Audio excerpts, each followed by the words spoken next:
So,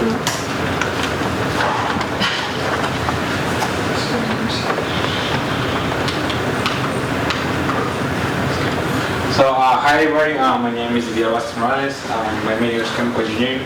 So, as Wendy said, I'm coming from Oxnard Ventura College. My mentor is Epitaxy, and my professor advisor is Dr. Pancho.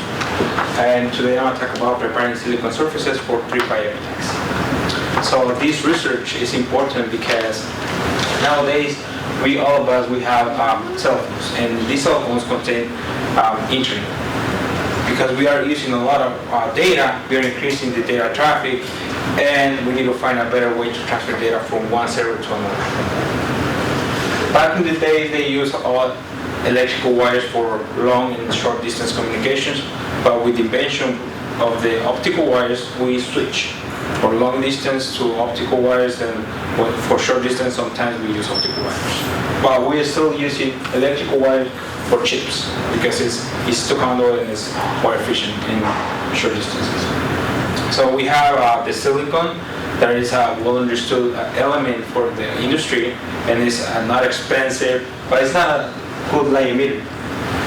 And on the other hand, we have 3-5 materials, which are basically the elements in the group 3 and the group 5, like boron nitride, aluminum phosphide are examples of these 3-5 elements. So, and these 3-5 elements are mainly used to emit light because and produce lasers. Lasers are used to transfer data with the optical wires.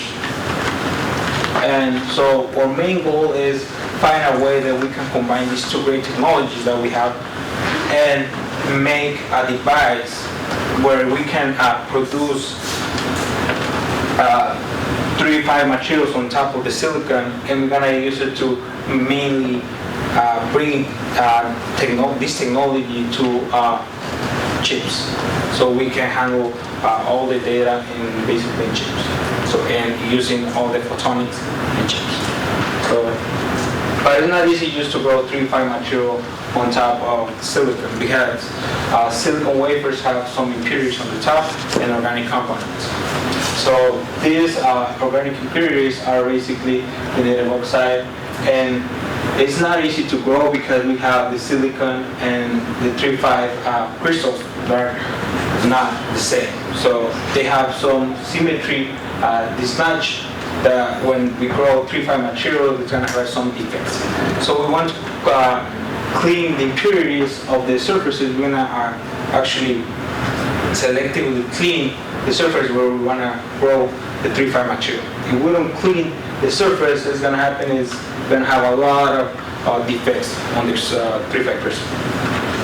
But if we have the surface clean and we have all the bonds of the silicon available for the 3-5 material, we're going to have less defects. We have some defects because of the symmetry of the two crystals, but it's going to be better.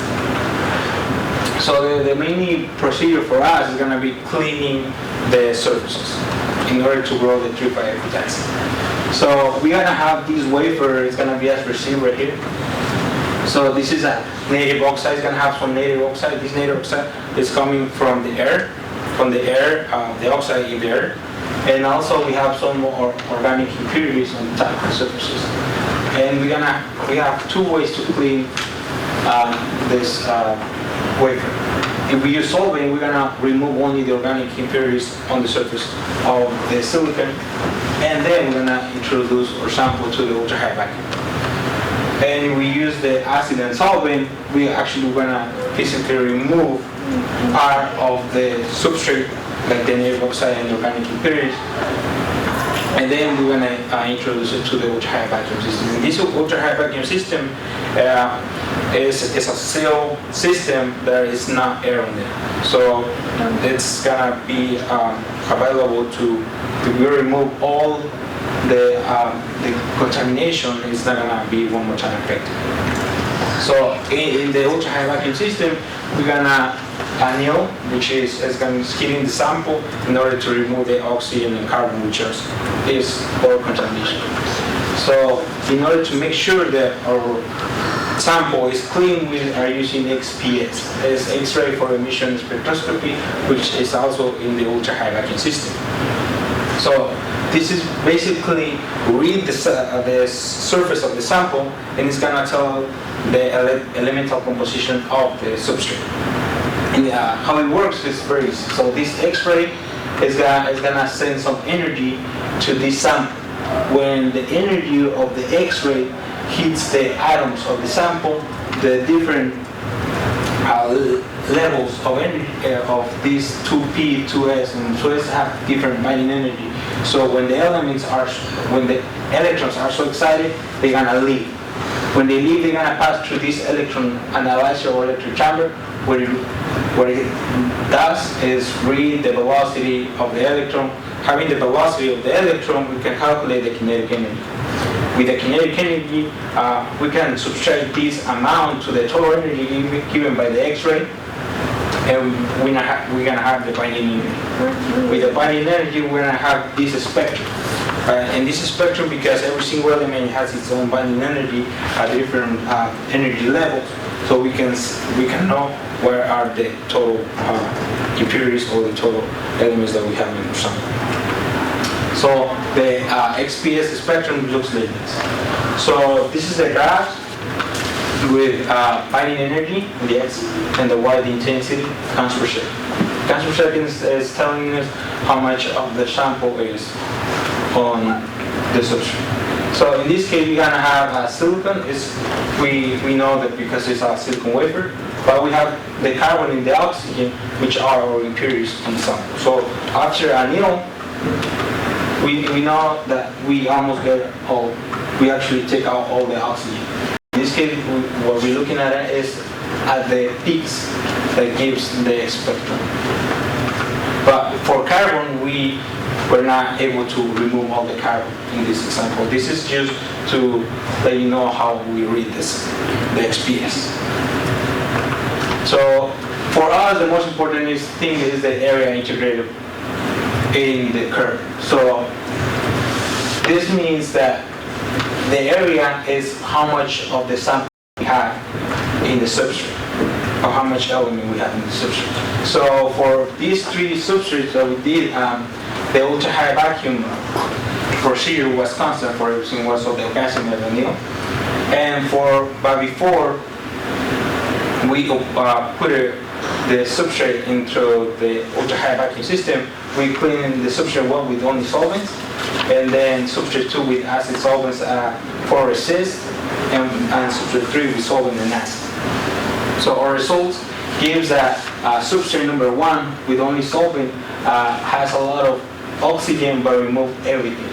And for carbon, the same thing, has just a little bit but remove everything. And for the others, we still have some of the contamination. So substrate 1 was our winner, so we have to know how is the surfaces, because also it's important for us how the surface is rough, is soft, or because it's gonna affect the 3 factors. So we took it to the atomic force microscope, which gives a topographic image of the surface. So in this case, we have this line that represents the graph, which is the surface, how it looks like. So this, as we see, like these big gaps and dips and holes are right here. So for this sample, this may, if we grow 3-5 epitaxy on top of these surfaces, it's going to have a lot of defects on the crystal because of the size. We remove all the contamination, but we have our rough surfaces, which is not good for us. So, and also, we think that these white spots are silicon carbide. Instead of removing all the carbon when it was hot, the silicon was hot, so the carbon was reacting with the silicon, and we have some silicon carbide. That's what we think. So because we know that substrate 1 remove everything, or we think they remove everything, so we said, okay, but maybe if we lower the anneal, or which is the heating, at to 950 instead of 1200, maybe we can remove everything and we're gonna have a nice surface. But what we got is like almost the same roughness with some dips on it. Looks just a little bit better, but in this case we have these big holes that are not good for our procedure or for what we want. So maybe next time we can add something else to this. So for future plans, we want to clean now, not use solvent. We want to clean with ozone or substrate before we load it to the ultra-high vacuum system. And then we want to find the temperature of the anneal on the surfaces, and we're going to repeat this cleaning procedure to the same substrate in order to remove completely the carbon. And I want to say thank you to all the Palmstrom group, and Dr. Chris, and my mentor, Dr. Nacho, especially because without him I would not be here. I know kind of the stuff because of him. And I want to thanks to Photonics and everybody, Wendy, Jen, and thank you.